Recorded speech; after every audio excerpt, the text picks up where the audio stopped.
Hello, this is Anthony. Let's walk and talk. So in past videos, we've talked about a number of things. We've talked about choice being an important factor in the journey of life, and we've talked about integrity being important in the journey of life. But now we're going to talk about the trifecta.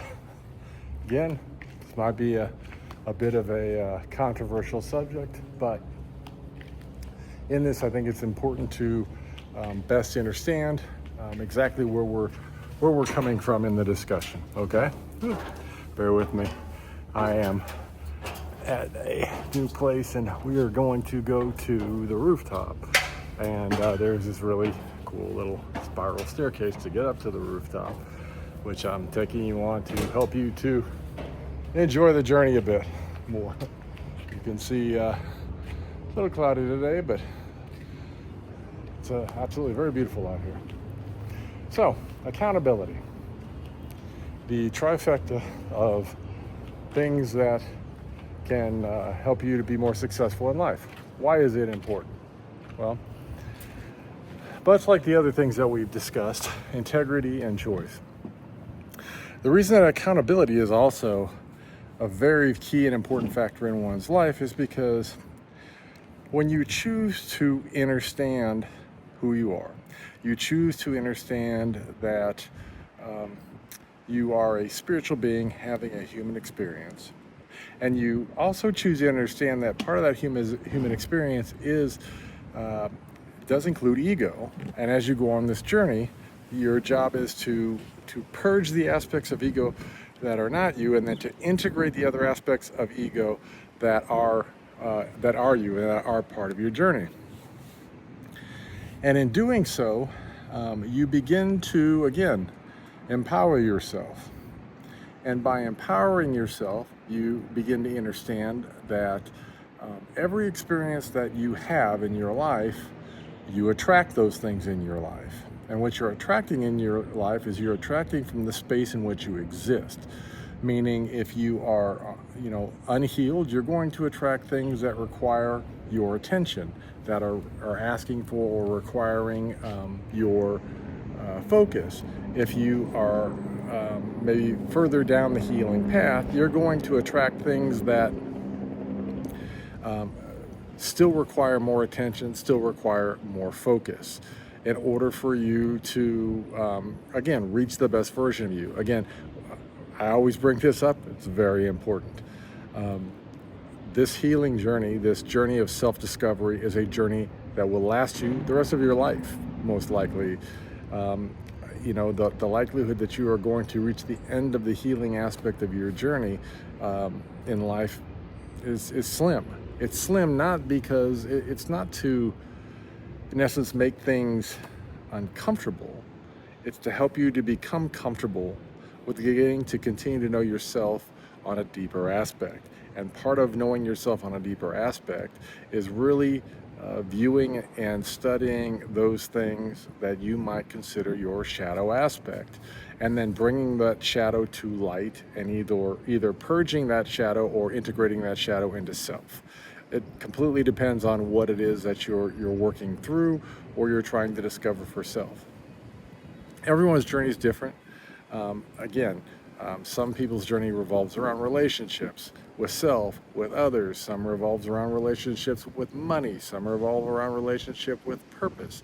Some revolve around relationship with, the aspects of self that are projected from the simulation. There are many aspects of the journey, and even though some may sound different, all of them, because you are the only version of you that has ever existed in the history of man, is going to be a slightly different version of your journey.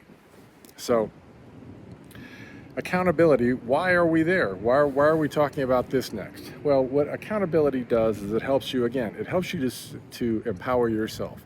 It helps you to see that everything that happens to you happens because there's something that is requiring your attention. So what do I mean by that? Well, let's say you get into a relationship. Relationships are a great reflection of where you're at on your journey, and they're a great reflection of what you might consider from an accountability perspective. What most people do when they get out of a relationship is what? They immediately make a statement of, oh, that person was a narcissist. That person was selfish. That person was an avoidant. Any aspect of self in order to project outside of self and of experience of self. And this, you see, becomes an ego aspect. And the reason I say that is because in reality, what really occurs is that when you take accountability in every situation, you understand that in any relationship that you have found yourself in, if it comes to an end, it's going to depend on how you view the ending. Meaning, do you view the relationship as a learning lesson and you got something out of it and it helped you to grow and evolve so that you do not continue to repeat the pattern? Or you come out of the relationship and you point the finger and you blame the other person and you say negative things about them because it protects yourself and your self-identity and the ego that you've created? You see, this is an important aspect to consider, because when you hold yourself accountable, then you have the ability to start to recognize and see the pattern in the relationships that you attract, which then gives you the power to start seeing the wounded aspect of self that requires your attention in order to heal or to integrate, so you don't continue to attract those same like partners. And you can start to attract more from a space of abundance and unconditional love and healing, the partner that will best reflect back to you that aspect of self in the form of more of a conscious relationship. If you continue to take the path where when the relationship ends, you point the finger and you suggest, well, that person was too emotional, or they were too much, or they wanted too much, or they asked too much of me, well, then what you're doing is actually you're not taking personal accountability. You're not looking at self and wondering why it is that you seem to continue to draw in the same experience. We've talked about this many times. The friends who continue to essentially date the same person in a different body. It's a pattern that is set up for us to be able to eventually recognize, and then recognize the aspect of us that attracts that partner, and then heal that aspect so that we can begin to attract different experiences and healthier experiences.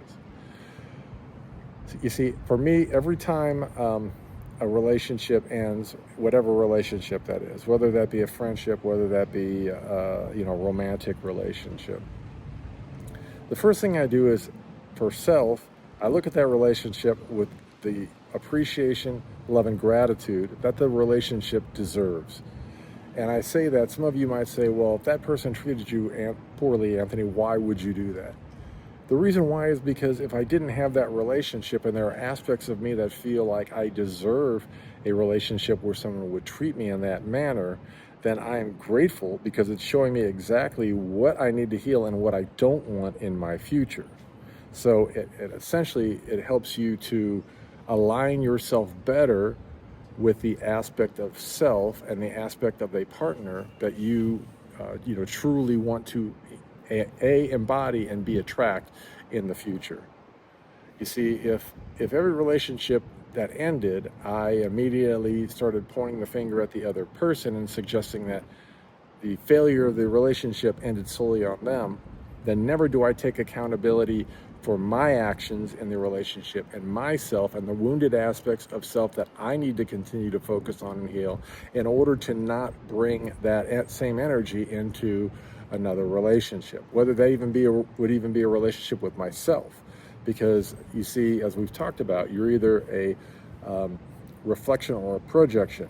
So generally speaking, in interpersonal relationships, a lot of times other people at the time will align with you where you are at, which means they will be a reflection of what you are. So if that reflection isn't harmonious, it helps you to better fine tune where you feel like you are in the journey. And that again is why, in that aspect, being accountable for your part of that relationship and for you having attracted that person into a relationship with you is highly important. I'll give you another reason why accountability is important. You see, anytime you reflect someone into being, let's just say for a romantic relationship, and then you're with that person for some period of time, and let's say that the relationship fails. Generally speaking, as you're going through the heartbreak, it sucks. It doesn't feel good. It never feels good. However, you also begin to understand that you were not being discerning because of where you were, because of what you were attracting, because of why you feel like you had to have that now. And you begin to look back and see all of the red flags that were there that you ignored, because instead of being discerning and patient for the right partner, you chose to move forward with the partner that ultimately taught you that not being discerning would cost you heartbreak in the end. So, what say you? Do you feel like that aspect of relationships reflects back to you? And do you feel like taking accountability after the relationship ends for where you are in the relationship helps you to better evolve and grow? As always, if you enjoy this content, please like, share, and subscribe. I am truly grateful. Until I talk to you again, peace, love, light. I hope you have the most amazing day.